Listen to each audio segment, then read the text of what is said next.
Yooyaa harka fuunee nagaa fayyaan isiniif yaa baay'atu jechuun hawwii keenya yeroo hundumaati. Maarree akkuma beekamu kana duraa seenawwan magaalota garaagaraa qabannee isinii dhiyaachaa turuun keenya ni beekama. Har'as immoo seenaa magaalaa tokko, magaalaa miidhagduu bareedduu, magaalaa aadaaf seenaa duudhaa qabdu, magaalaa haalli jiruuf jireenyaa, haalli qilleensaa ishii, haalli sochiin hawaasummaa keessatti babal'atu, magaalaa bareedduu, magaalaa Asallaa godina Arsii Bahaa qabannee isiniif dhiyaanna. Maarree hamma xumura qophii keenyatti nu hordofaa jechuun hawwii keenya yeroo hundumaati. Waan xinnoo ishee hundeeffama magaalaa Asallaatirraa kaanee har'a iddoo jirru kana, iddoo miidhagaa bareedaa ilaalaa jirtan kana waa'ee isaa isinii biraan ga'uuf jirraatii hamma xumura qophii keenyatti nu hordofaa jechuu jaalanna. Hundeeffamni magaalaa Asallaa bara 1907 kan hundaa'es immoo laga Walkeessaa jedhamu irratti kan hundaa'e ta'uunsaa ni yaadatama. Lagni Walkeessaa gaara Calaaloo jalaa kan burqu yookaan kan maddu, maddi isaa gaara Calaaloo gaara kiiloomeetira 4,000 ol ta'e jalaa akka burqu beekamaadha. Kana malees gaara kana jalaa lagni biraallee lagni bulqu laga Kombolchaa kan jedhamu ni argama. Har'a kan argamnu maarree laga Kombolchaa keessatti yookaan immoo iddoo bashannanaaf, iddoo miidhagaa, iddoo bareedaa, iddoo haara galfii, iddoo namoonni wantoota garaagaraa irratti gaggeessan, cidha garaagaraa, tiyaatira garaagaraa, bashannana garaagaraa irratti gaggeessan iddoo bareedaa kana sin daawwachiisnaa. Hamma xumura qophii keenyatti nu hordofaa jechuun ammas hawwii keenya. Bara 1907tti magaalaan Asallaa mandara akka turte beektonni yookaan hayyoonni seenaa magaalaa Asallaa qoratan yoo dubbatan akkas jedhanii dhugaa ba'u. Mandara turuun ishee beekamaadha. Kana malees maqaan magaalaa Asallaa kana dura Jubruk jedhamee ni waamama ture. Maarree Jubruk jedhamee otuma waamamuu magaalaan Asallaa kana keessatti Xaaliyaan erga wareertee booda bara 1928 erga Xaaliyaan wareertee magaalaa kana keessa qubattee yookaan mandara kana keessa qubattee sochiiwwan garaagaraa gochaa akka turte ni yaadatama. Kana duraa godina Arsii jedhamtee kan beekamtu yookaan kan waamamtu magaalaa Xiichoo turte. Magaalaan Xiichoo godina Arsii turte. Kana dura jechuudha otoo magaalaan Arsii godina Arsii Bahaa jedhamtee otoo hin waamamin duraa jechuudha.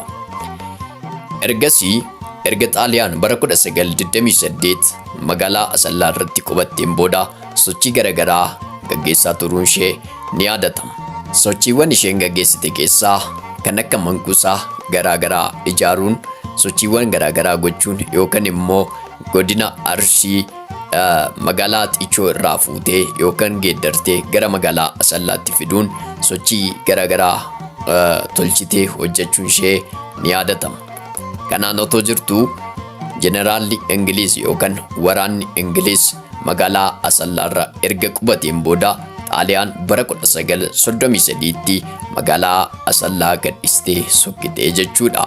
Maarree magaalaan Asallaa kana dura laga Walkeessaa irratti akka hundooftee jalqabee dubbadheen ture. Laga Walkeessaa irratti loon garaagaraa yookaan wariin garaagaraa dhufuun iddoo sanatti qaraxni ni qaraxama ture. Kanaaf iddoo sochiin hawaasummaa itti baay'atu waan ta'eef iddoo sanatti magaalaan Asallaa bara 1907tti mandararraa gara magaalaatti geeddaramte jechuudha. Kana malees magaalaan Asallaa laggeen kan biraas qabdi. Laggeen kan biraa keessaa lagni Kombolchaa isa tokko ganda Kombolchaa keessatti kan argamu jechuudha. Har'a nus kan irra dhaabannee yookaan immoo iddoo bashannanaa, iddoo miidhagaa bareedaa kan irra dhaabannee waan Asallaan qabdu isinii qoodaa jirru iddoo miidhagaa kana laga Kombolchaa naannoo laga Kombolchaatti kan jirudha. Laga Kombolchaa keessatti kan argamu iddoo bashannanaa, iddoo magariisa, iddoo bareedaaf miidhagaa namoonni garagaraa irratti boqotan, iddoo aara galfii dargaggoonni, barattoonni, shamarran garagaraa iddoo qarree fi qeerroon itti aara galfatan yookaan itti bashannanan, sammuu isaanii itti aareeffatan keessatti argamna. Iddoo bashannanaa kuni kan hundaa'e yookaan immoo kan hojjetame hawaasni magaalaa walitti jechuun kan hundaa'e yoo ta'u, har'a immoo wantoota garagaraaf oolaa jira. Iddoo bashannanaatiif oolaa jira. Cidhi garagaraa irratti ta'uu ni danda'a. Tiyaatira garagaraas irratti gaggeessuu ni danda'u.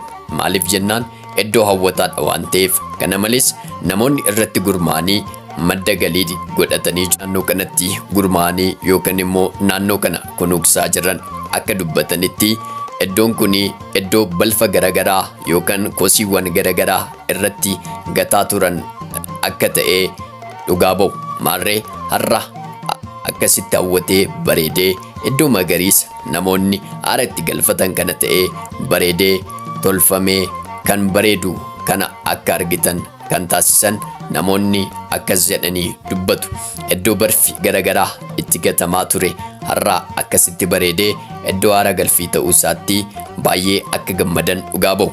Maarree dhaggeeffattoota hordoftoota keenya, akkuma isinitti ibsaa turre yookaan immoo ergaa kana isinii dabarsaa turre, magaalaan Asallaa magaalaa bareedduu, magaalaa miidhagduu, magaalaa aadaa fi seenaa qabdu, magaalaa duudhaa qabdu, magaalaa baay'inni hawaasummaa ishii yookaan sochiin hawaasummaa ishii dinagdee garagaraa keessatti haala gaariin gaggeeffamaa jiru yoo ta'u, namoonni baay'een biyyoota garagaraa irra jirtanii kana dhageessanii magaalaa Asallaatti dhuftanii invest akka gootan kabajaan isin beeksisna. Akkuma beekamu magaalaan Asallaa hawwata turizimiitiif, investimentiidhaaf, dinagdeedhaaf, hojiiwwan garagaraaf, jireenyaaf kan mijoofte waan taateef dhuftanii magaalaa kana irratti wantoota garagaraa hojjechuu akka dandeessan isin beeksisuun barbaadamaatti waan na hordoftaniif kabajamaa horaa bulaa deebanaa jechuun jaaladha. Ana obboleessa keessan Niftaalem kottaa gara magaalaa Asallaa godina Arsii ba'aa.